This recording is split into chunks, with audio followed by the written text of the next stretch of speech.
এইরকম বউ প্রতি ঘরে ঘরেই দরকার। আপনারাই দেখেন কি একটা অবস্থা, দেখলে এই বুঝতে শোনো, পারবেন। তুমি আব্বাকে 1000 টাকা দিয়েছো কেন? মাত্র দিয়ে আসতে পারলাম না, ঘরের মধ্যে খাড়া 1000 টাকা নিয়ে চলে আসছো। তুমি এরকম মন মানসিকতা নিয়ে ঘুরো? সি দাও, আমি যা দিয়ে আসবো। মাত্র দিয়ে আসলাম, খাড়ায় তুমি টাকা নিয়ে চলে আসছো। কি মনে করো তুমি আমাকে? হ্যাঁ, কি মনে আমি করো মানে? 1000 টাকা আব্বার কাছ থেকে কেড়ে নিয়ে আসবো? তা আব্বা কি মাত্রই তো ঘর থেকে আমি দিয়ে আসতে পারলাম না, খাড়া টাকা নিয়ে চলে আসছো। আব্বা আজকে যাবে কোথায়? আমার বোনের বাসায় যাবে।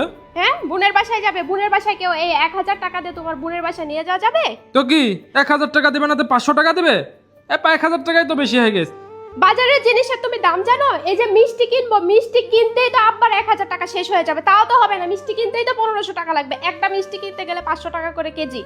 হ্যাঁ, কি হিসাবে টাকা দিছো? তার উপরে এখন গরমকাল পড়ছে, গরমকালে যে একটা মেয়ের বাসায় যাবে, আম নিতে হবে, কাঁঠাল নিতে হবে, লিচু নিতে হবে, আরো তো অনেক ফলমূল থাকে। তারপরে তোমার বোনের বাচ্চা আছে, তাদের জন্য তো কিছু জিনিস নিতে হবে, কারণ তাদের নানা তাদের বাড়িতে যাবে। একটা বোনের বাসা কি কখনো খালি হাতে যাওয়া যায়? তোমার মান সম্মান থাকবে ওখানে? আরে আমার তো বেতন হয়নি। বেতন হয়নি তো কি হয়েছে? যেটা কাছে ছিল এটাই দিছি। সেজন্য তুমি 1000 টাকা দিবা? তো বেতন না হলে টাকা কোথায় পাবো? তোমার কাছে টাকা আছে, তুমি দাও। দেখো মানি ব্যাগে টাকা আছে, তাড়াতাড়ি দাও। আচ্ছা দেখি। মান সম্মান শেষ হয়ে যাবে। আর এতদিনের সংসারে তুমি আমাকে তা যাও যাও যাও, আর 500 নিয়ে দাও। 1500 টাকার এই দুনিয়ার কিছু হবে? 1500 টাকার এই দুনিয়া আছে এখন? হ্যাঁ, 1500 টাকা তো অনেক কিছু। হ্যাঁ, তো সেগুলা নিয়ে যাবে। কি শুরু করছো তুমি আমাকে? একমাত্র আমাকে তুমি সন্দেহ করছো যে তোমার টাকা আব্বার থেকে আমি কেড়ে নিয়ে এসেছি। আবার তুমি মাত্র 1500 টাকা দিচ্ছ। দিন দিন তুমি কি হয়ে যাচ্ছ? কিপটা হয়ে যাচ্ছ তুমি। নাও, তোমার টাকা নাও, লাগবে না। আব্বাকে আচ্ছা। আমি নিষেধ করে দিচ্ছি যে বোনের বাসায় যেতে হবে না।